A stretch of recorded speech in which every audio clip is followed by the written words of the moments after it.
రైతుల రుణమాఫీపై అసెంబ్లీలో dialogue war నడిచింది. అర్హత ఉన్న రైతులందరికీ రుణమాఫీ జరగలేదని, ఎప్పటిలోపు చేస్తారో చెప్పాలని ప్రశ్నించారు హరీష్ రావు.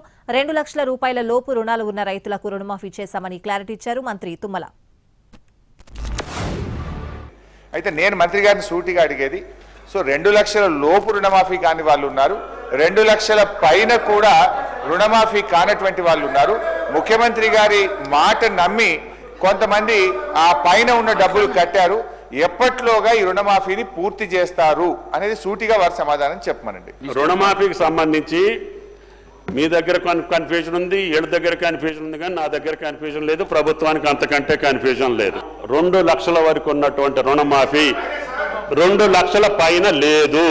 2 లక్షల వరకు ప్రభుత్వ నిర్ణయం చెప్తున్నా. 2 లక్షలకి వరకు కుటుంబానికి 2 లక్షల లోపు ఉన్నటువంటి కుటుంబాలు 25 లక్షలు మా దగ్గరికి చేరినాయి అధ్యక్ష.